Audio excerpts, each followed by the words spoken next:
La peste, por Albert Camus, capítulo 4, parte 9. El padre pronunció un segundo sermón en un día en que hacía mucho viento.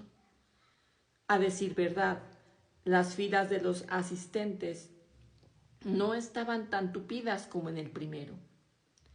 En las circunstancias difíciles que atravesaba la ciudad, la palabra novedad perdía su sentido. Además, la mayor parte de la gente, cuando abandonaba enteramente sus tareas religiosas o cuando no las hacía coincidir con una vida personal profundamente inmoral, reemplazaban las prácticas ordinarias por supersticiones poco razonables. Preferían llevar medallas protectoras o amuletos de San Roque a ir a misa.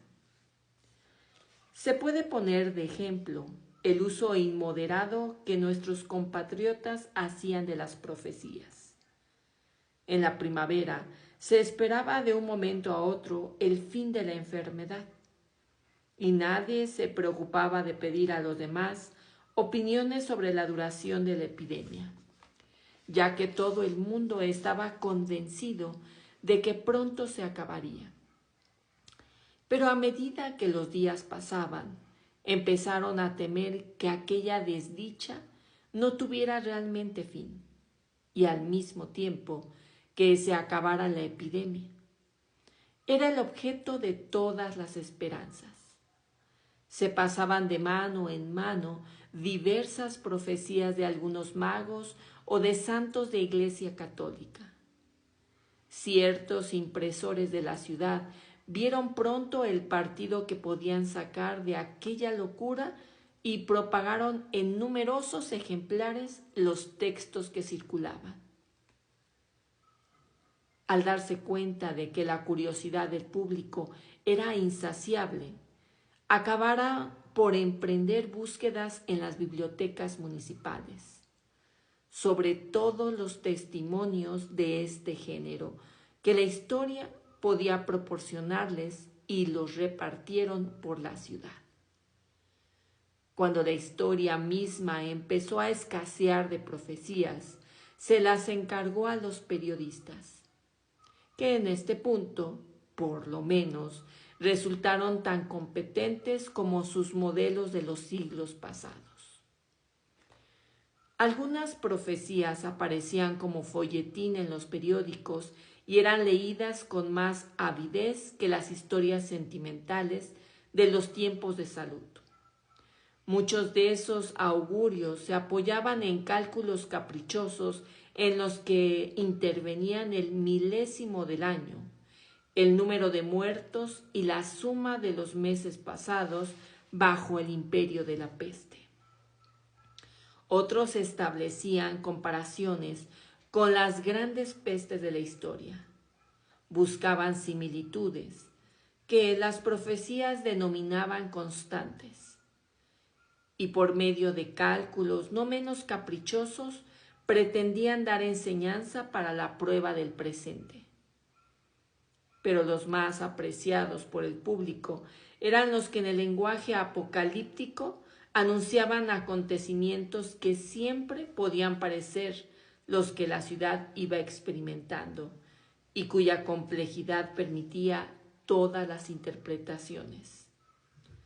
Nostradamus y Santa Odilia eran consultados a diario, siempre provechosamente. Lo que tenían en común todas las profecías es que, a fin de cuentas, eran tranquilizadoras. Solo la peste no lo era. Estas supersticiones sustituían la religión de nuestros compatriotas, y por eso el sermón de Panelux se oyó en una iglesia únicamente llena en sus 3/4 partes. La tarde del sermón, cuando llegó Rius, el viento que se infiltraba en ráfagas cada vez que se abrían las puertas de la entrada, circulaba libremente entre los oyentes. El padre subió al púlpito en una iglesia fría y silenciosa, con una asistencia exclusivamente compuesta de hombres. Habló con un tono dulce y más meditado que la primera vez, y en distintas ocasiones los asistentes advirtieron cierta vacilación en su sermón. Curiosamente, ya no decía ustedes, sino nosotros. Su voz se hacía más firme. Comenzó por recordar que desde hacía varios meses la peste estaba entre nosotros y que ahora ya la conocíamos bien por haberla visto muchas veces. Sentarse en nuestra mesa o en la cabecera de los que amamos, caminar a nuestro lado o esperar nuestra llegada en lugar donde trabajábamos. Ahora pues, podíamos ciertamente entender mejor lo que nos iba diciendo sin cesar, y que en el primer momento de la sorpresa acaso no comprendíamos bien. Lo que el padre Panelux predicaba en aquel mismo sitio seguía siendo verdad, o por lo menos esta era su convicción. Pero acaso, como a todos puede suceder, y por esto se golpeaba el pecho, lo pensaba y lo decía sin caridad. Lo que seguía siendo verdad es que todas las cosas dejan algo de nosotros. La prueba más cruel es siempre beneficiosa para el cristiano. Y justamente lo que el cristiano debe procurar es encontrar su beneficio y saber de qué está hecho ese beneficio y cuál es la manera de encontrarlo. En ese momento, la gente se arrellanó en los bancos y se colocaron en la forma más cómoda posible. Una de las hojas acolchadas de la puerta de entrada golpeaba suavemente. Alguien se levantó para sujetarla, y Ryu, distraído por ese movimiento, no escuchó del todo a Panelux, que continuaba su sermón. Decía más o menos que no hay que intentar explicarse el espectáculo de la peste, sino intentar aprender de ella lo que se podía aprender. Ryu comprendió confusamente que, según el padre, no había nada que explicar. Su atención se intensificó cuando Panelux dijo con firmeza que respecto a Dios había unas cosas que se podían explicar y otras no. Con certeza existía el bien y el mal. Había, por ejemplo, un mal aparentemente necesario y un mal en apariencia inútil. Existía un don Juan hundido en los infiernos y la muerte de un niño. Pues si es justo que el libertino sea exterminado, el sufrimiento de un niño no se puede comprender. Y a decir verdad, no hay nada más importante sobre la tierra que el sufrimiento de un niño. Nada más importante que el horror que este sufrimiento nos causa, ni las razones que procuramos encontrarle.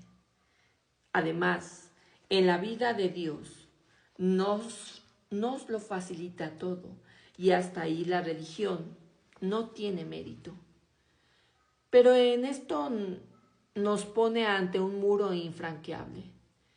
Estamos, pues, ante la muralla de la peste, y a su sombra mortal tenemos que encontrar nuestro beneficio.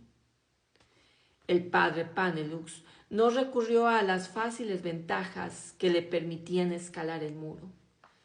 Pudiera decir que la eternidad de delicias que esperaba al niño lo compensaría de su sufrimiento, pero en verdad no sabía nada. ¿Quién podría afirmar que una eternidad de dicha puede compensar un instante de dolor humano? No será ciertamente un cristiano cuyo Señor conoció el dolor en sus miembros y en su alma. No, el Padre seguiría al pie del muro fiel a este desgarramiento cuyo símbolo es la cruz, cara a cara con el sufrimiento de un niño. Y diría sin temor a los que escuchaba ese día: hermanos míos, Llegó el momento en que es preciso creerlo todo